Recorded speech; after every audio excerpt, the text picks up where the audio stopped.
결국은 이분 마음은 우리 공화당에 있다 이렇게 생각하고 있습니다. 그럼 총선 때 박찬주 대장이 우리 공화당 이름으로 출마를 할 거다 결국은. 그럴 가능성이 높다 저는 그렇게 봅니다. 그거는 이제 나중에 제가 그렇지 않아도 예. 제가 언론을 좀 만나지 말아라. 언론을 만나지 마. 그래서 오늘 네. 인터뷰가 캔슬이 됐군요. 제가 그런 이제 또 사과를 해야 되는 거 아니냐라는 여론도 있는데 어떻게 보시는지 그런 것도 다 나중에 코치를 해드리겠습니다. 잘 거치를 해드리겠습니다. 박찬주 전 대장의 거취를 두고 우리공화당 홍문정 대표가 아주 적극적으로 구애를 하는 모습인데 글쎄요, 지금 인재라고 하면요. 인물을 두고 한국당하고 우리공화당하고 경쟁하는 지금 그림이 지금 보여지고 있단 말이에요. 네. 이게 한국당으로서는 유리한 겁니까, 이게? 잘 모르겠습니다. 그러니까 이제 황교안 대표가 사실은 이제 박찬주 전 대장을 향해서 소중한 분이다라고 얘기를 했는데요. 이제 홍문정 그 공동대표는 나야말로 이분이 정말 필요하고 이분이야말로 나한테는 굉장히 소중한 분이다라고 지금 소중함의 경쟁을 지금 하고 있는 이제 그런 그 상황인데요. 박찬주 전 대장을 그렇게까지 탐낼 이유가 있을까? 정치권에서는 그게 좀 상당히 좀 의아해합니다. 왜 그럴까?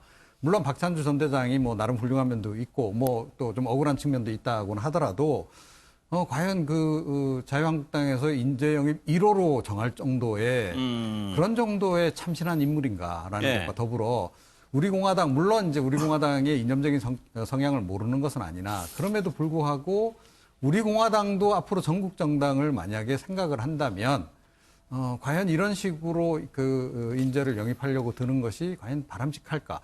저는 그 우리 공화당 같은 경우에 지금 사실은 박근혜 전 대통령의 권위에 상당히 의존하고 있잖아요. 박근혜 전 대통령이 그 새누리당 만들고 그때 또 이제 인재 영입하고 할 때 어땠습니까? 그때 모습을 보더라도 적어도 그때는 굉장히 참신한 인재를 영입하려고 애를 많이 썼던 그런 또 과거가 있단 말이에요. 그때 그 일을 다 잊어버리신 건가 이분들이. 더군다나 지금 상황에서는 우리 공화당 입장에서는 뭔가 정말로 새롭게 좀 당의 어떤 그 기반을 이번 총선을 통해서 다져야 되는 상황이라고 한다면 사실은 그 좀 더 젊은 보수들을 대거 영입을 해서 보수의 새로운 어떤 바람을 일으킬 생각을 해야지. 그리고 박근혜 전 대통령이 만약에 지금 현재 우리 공화당 대표였다면 분명히 그런 카드를 썼을 텐데 왜 그렇게 맥락이 다른 그런 그 지금 방향으로 나가고 계시는지 좀 납득이 안 갑니다. 우리 공화당에도 좋은 카드가 아니다. 그렇죠. 그런데 오늘 한국당 지도부 회의에서 박찬주 전 대장을 옹호하는 발언이 나왔습니다. 이게 불씨가 꺼진 것 같았는데 다시 또 살리는 걸까요? 영상을 좀 한번 보겠습니다. 뭐 사실이라고 뭐 나온 뭐 감을 따라고 했다, 뭐 골프공을 주스라고 했다 했지만 사실 공관장이 상사입니다. 많은 분들은 왜 남의 자식을 데려다 부려먹냐 그러시는데 제가 부려먹는 게 아니고 편제표에 나온 대로 임무를 수행하는 겁니다. 부모가 자식을 나무라는 걸 갑질이라고 할 때 없듯이 사령관이 병사들에게 지시하는 걸 여러분 갑질이라고 표현하면 그거는 지휘체계를 문란시키는 겁니다. 박찬주 전 대장은 감딴 거 시킨 거는 맞다는 취지고 그게 이제 지시였다는 취지였는데 오늘 정미경 최고위원은 아예 감나무가 없었다. 감딴 거 사실이 아니다. 조국 사태에 거치면서 사실관계를 정확하게 따져보자는 취지에서 저 얘기를 한 것 같은데 김병훈 선생님, 감딴 사실은 검찰 기록에 나온다고 또 임태훈 소장이 얘기를 했거든요. 임태훈 소장의 반박에 따르면은 삼성 장군으로 있을 때의 공관과 사성 장군으로 있을 때의 공관이 다르기 때문에 그러니까 여러 군데라는 얘기죠. 기본적인 팩트가 달랐다라고 얘기를 하고 있는 상황입니다. 아마 정미경 최고위원도 마찬가지고 황교안 대표도 애당초에 박찬주 전 대장에 대한 영입을 높게 평가했던 이유는 이런 것 같습니다.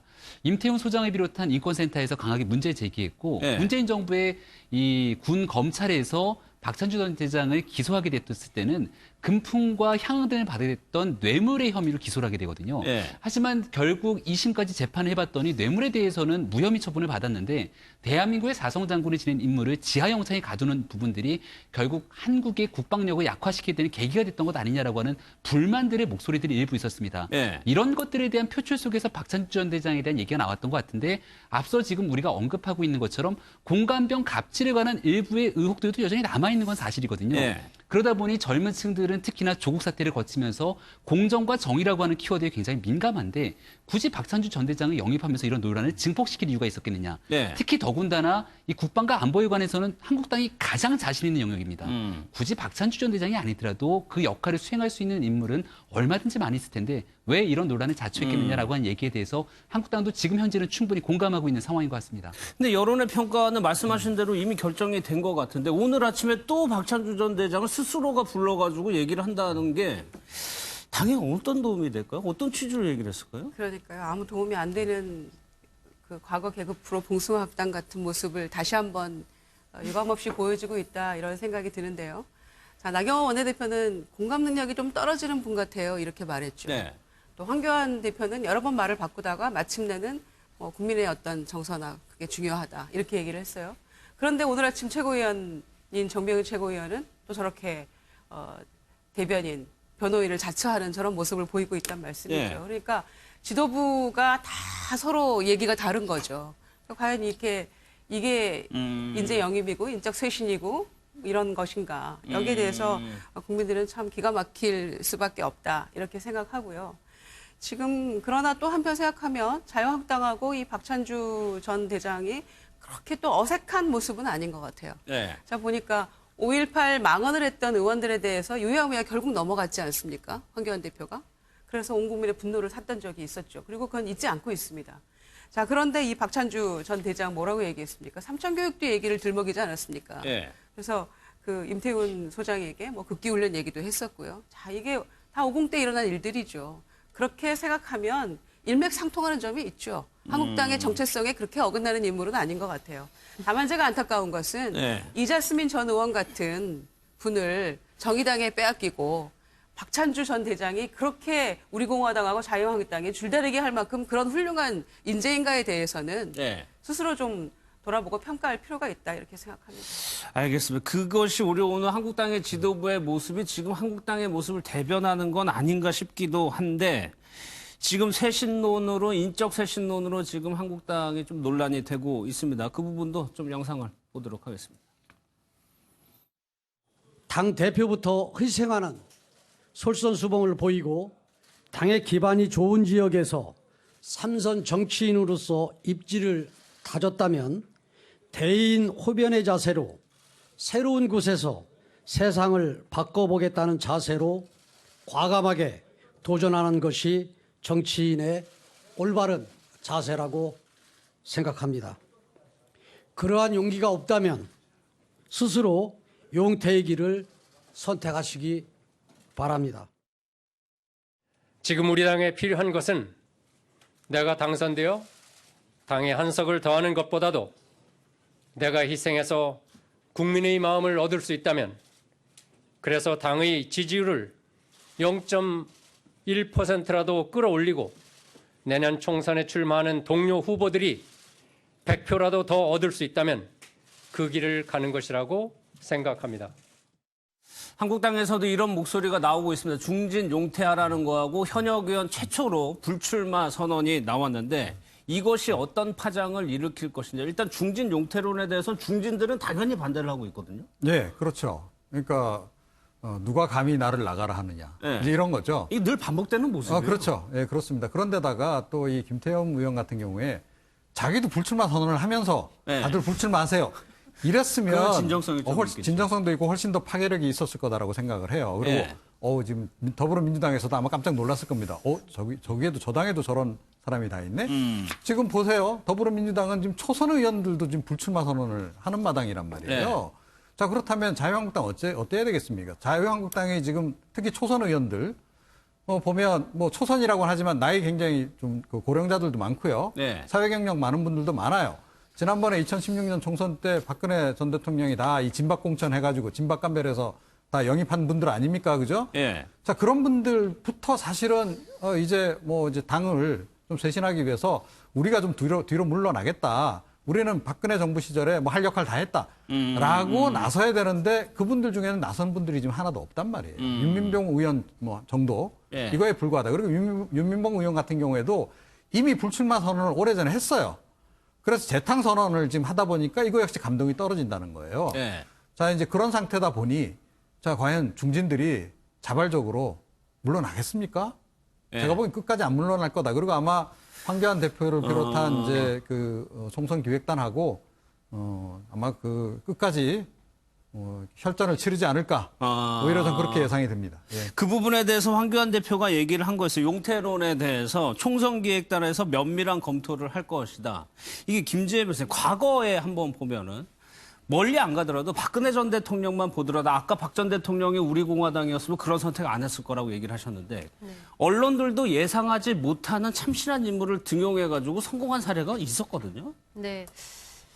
일단은 우리나라 국민들이 항상 물갈이하는 정당을 좀 대폭 지지하는 그런 경향이 있죠. 예. 그리고 또 이번에 이제 전체적으로 보면은 그러니까 더불어민주당에 비해서 자유한국당이 굉장히 기획력이 많이 떨어진다라는 저는 생각을 합니다. 왜냐면 총선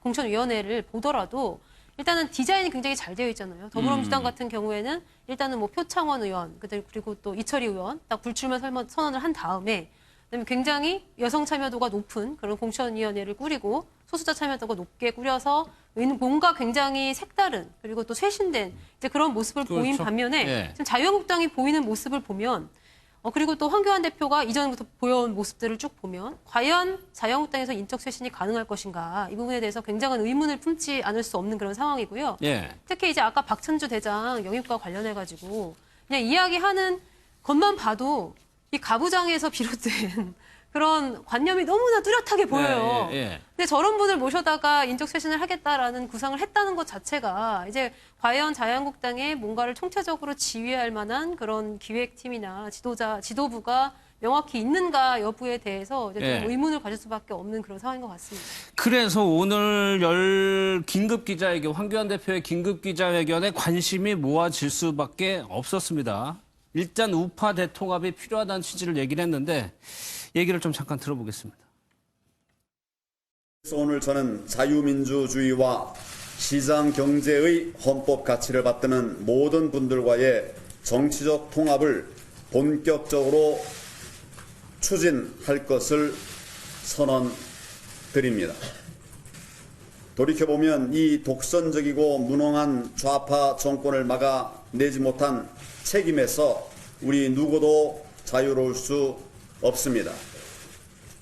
자유파의 정치인들 모두는 이 정치적 실패에 대한 책임을 남에게 돌리는 것이 아니라 스스로에게 묻는 성찰의 자세를 먼저 가다듬어야 합니다. 이는 자유한국당 당대표인 저의 책임입니다. 자유한국당의 책임이며 자유우파 정치인 모두의 책임입니다. 박찬주 전 대장을 둘러싼 파문이 있었기 때문에 저 기자회견이 상당한 관심을 모았었는데 김병민 교수는 어떻게 보셨어요? 뭔가 들을 만한 얘기가 있던가요? 황교안 대표가 저는 굉장히 용기 있는 결단을 내린 오늘 선언이었다고 생각을 하는데요. 그 이유는 일단은 통합을 하겠다라고 선언을 합니다. 두 번째 나왔던 얘기는 유승민 의원 등과 물밑 접촉이 있었다는 얘기를 합니다. 충분한 꾸준한 논의가 있었는데 그것을 손쉽게 얘기하지 못했던 이유는 아마도 내부로부터의 반발이 있었기 때문이라고 저는 생각을 하거든요. 여전히 자유한국당 내에서는 조국 전 장관 사태를 겪으면서 이대로 강경하게 문재인 정부를 향해 맞서 싸우면 얼마든지 해볼 수 있다. 그렇기 때문에 한국당의 색채와 더 맞는 박찬주 전 대장 같은 인사를 영입하면서 두터운 자유우파의 기치를 높게 펼치는 것이 중요하다라는 얘기들이 있었을 겁니다. 아마도 황교안 대표는 그런 사람들의 목소리에 일단은 귀를 기울였다가 지금 이 사달이 났다 이렇게 판단하는 것 같고요. 반면 정반대의 카드는 어느 정도 조국 장관 사태를 거치면서 중도층이 더불어민주당과 정부로부터 이탈하기 시작했고 이럴 경우에 유승민 의원 등 외부에 있는 인사들과 더 나아가서 시민사회와 폭넓게 보수 통합을 이뤄낼 수 있다면 중도층까지 끌어와서 내년 총선을 완전히 뒤바꿀 수 있다라고 하는 판단이 있을 겁니다. 하지만 그렇게 되면은 기존에 있던 사람들이 나의 일부 기득권과 자리를 내줘야 되기 때문에 내부의 반발이 간단치는 않을 거거든요. 이런 것들을 다 물리치고 황교안 대표가 일단은 하겠다라고 선언했던 것이 오늘 기자회견 핵심이라 보고 여기에 대해서 추가적으로 나왔던 것은 통합에 대한 기구를 설치하겠다고 얘기를 하게 되는 겁니다. 이제 우리가 주목해서 봐야 될 것은 황교안 대표의 선언이 있었기 때문에 기구를 설치하고 함께 나아가자고 제안을 받은 유승민 의원 혹은 바깥에 있는 원희룡 무소속 지사, 예. 외곽에 있는 시민사회 등에서 어떤 반응을 보이는지 잘 볼 필요가 있는데 예. 여기에 대해서 적극적으로 화답하고 보수통합을 추진해 나가겠다고 하면 황교안 대표에게 큰 힘을 받게 되는 것이고요. 아마 내부로부터의 반발도 일부 있을 거라 예상합니다. 이랬을 경우에 이러한 반발들을 어떻게 극복하고 이겨나가는가가 앞으로 예. 황교안 대표에게 남겨진 리더십의 과제라고 아니 봅니다. 보수 쪽 진영에서 통합을 하면은 선거에 유리하다는 거는 누구나 시청자분 누구나 다 아실 건데 그 네. 통합을 어떻게 이뤄내느냐가 중요한 거 아닌가요? 뭐 그렇긴 한데요. 네. 박찬주 전 대장 논란이 없었으면 황교안 대표가 오늘 이 발표를 했을까요?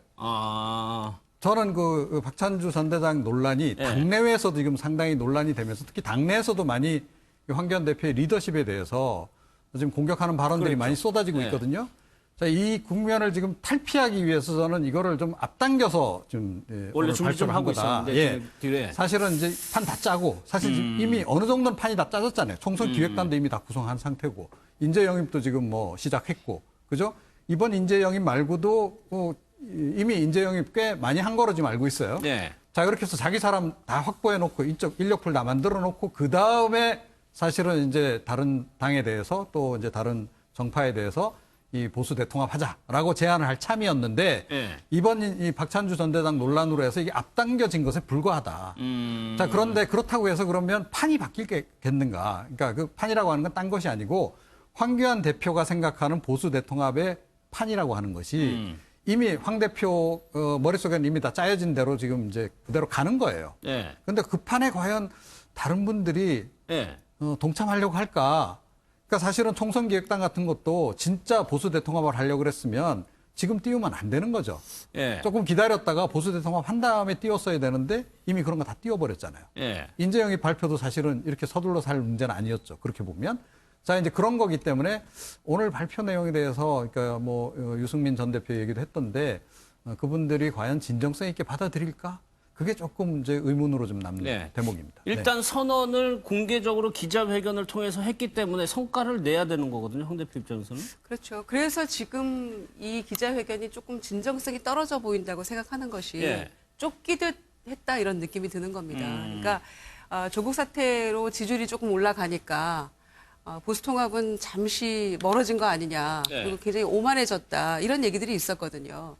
그리고 유승민 전 대표는 준비가 되어 있는데 한국당에서는 아무 얘기가 없고 이런 얘기들이 있었거든요. 근데 그런 상황에서 이 박찬주 전 대장에 대한 영입 이런 문제도 그런 오만함의 발로가 아니었나 이런 생각이 들고 또 그 결과로서 이렇게 쫓기듯 통합 얘기를 하게 된 게 아닌가 이런 생각이 들어요. 그런데 지금 총선 기획단 구성도 전부 다 지금 영남권 인사들로 주축이 됐고 본인의 측근들로 이루어졌단 말이죠. 그러니까 그 면면이 민주당과 비교했을 때는 굉장히 뭐 국민들의 관심에서 멀어질 수밖에 없는 인사로 지금 구성이 되어가고 있는 그런 형국이죠. 그래서 별 감동이 없는 그런 기자회견이 아니었나 생각을 하고요.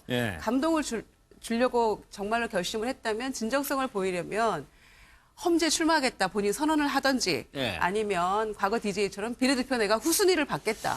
그리고 총선 승리를 위해서 뛰겠다. 이런 정도의 어떤 뭔가 선언이 구체적인. 조금 그렇죠. 본인 자신의 입지와 관련된 나부터 내려놓겠다는 어떤 그런 선언 이런 것들이 수반이 되었어야만 좀 더 감동적이었을 거다 이렇게 생각합니다. 그래서 글쎄 딱 가슴에 와닿는 말이 없어 보이는데 그 부분 이제 김유정 의원께서 얘기한 부분에 대해서 요구하는 목소리도 분명히 있습니다. 일단 박지원 의원의 얘기로 한번 가름해 보겠습니다.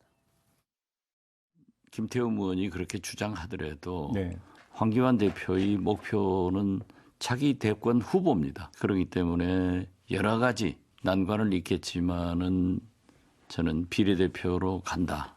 지역구 출마는 안 하고? 예, 지역구 출마는 위험해서 안 했습니다. 만약에 지역구 출마를 해서 던지는 그런 배짱이 있었다고 하면은 창원에서 나갔죠. 박지원 의원도 전망을 했고 김태흠 의원도 스스로 험지를 택하는 마음 자세를 가져야 한다라고 했는데 글쎄요. 김병민 교수가 예상하기에 황 대표가 스스로 험지로 나갈 정도가 된다고 보세요? 아니면 결국에 비례대표로 갈 거라고? 저는 그거는 지금 논의했다는 게 아니라고 생각합니다. 지금 한국당이 주어지게 된 것에 대한 두 가지 국민의 목소리가 있는데 첫 번째는 갈라진 보수를 통합해야 된다는 목소리가 하나 있고요. 두 번째는 이러한 보수 정당을 과거와는 다른 모습으로 미래를 향한 혁신해야 된다는 두 가지 모습이 같이 담겨져 있습니다. 근데 근데 앞서도 분석했던 것처럼 통합이라고 하는 단계를 거치고 난 다음에 안정적인 당의 모습을 갖추고 혁신해 나가야 되는 단계론이 있는 건데 통합을 뒷전으로 놓고 혁신에 대한 과정 속에서 인재 영입을 하는데 쇄신 없는 영입을 하게 됩니다. 그러니까 스텝이 꼬였다는 말이 나오게 되는 거거든요. 예. 아마도 지금 보수 통합을 얘기함과 동시에 반대되는 여론들도 상당히 존재할 수 있을 건데 여기에 더 나가서 나도 출마하지 않는 상황 혹은 내가 험지로 가니까 당신들도 험지에 가라는 얘기를 하게 되면 통합도 놓치고 혁신도 놓치게 될 가능성이 매우 높습니다. 그런가요? 그렇기 때문에 예. 일단은 지금 남아져 있는 정치 시계가 급하면 급하다고 할 수 있지만 아직 시간적 여유가 있다면 여유가 있다고 할 수도 있거든요. 예. 돌아오는 12월 15일 같은 경우가 예비후보 등록일입니다. 아마 한국당의 보수통합 프로세스의 과정들을 거치게 되면 통합에 관련된 기구를 구성하게 되고 15일 이전에 통합에 관련된 모든 논의들을 마치려고 할 겁니다. 예. 여기에는 당명에 대한 변화라든지 여러 가지 새로운 일들에 대한 많은 것들을 쏟아낼 거라고 저는 생각을 하고요. 그렇게 쏟아내 있는 당의 구성 속에서 공천 작업의 속도를 내게 되는 건 내년이 돼서야 본격적인 작업들이 이루어지게 될 겁니다. 그렇기 때문에 황교안 대표 본인에 대한 공천에 관한 문제든 중진 이상에 대한 인적 쇄신의 요구든 이런 쇄신들이 있어야 새로운 피를 수혈할 수도 있는 거거든요. 이러한 얘기들은 통합이 다 지나고 난 연말에서 연초의 상황으로 아마 조금씩 수련되지 않을까라는 생각을 갖고 있습니다. 그때 되면은 얘기가 본격화되고 결정이 될 거라는 그때는 분명한 결정이 날 말씀이시죠? 겁니다. 알겠습니다.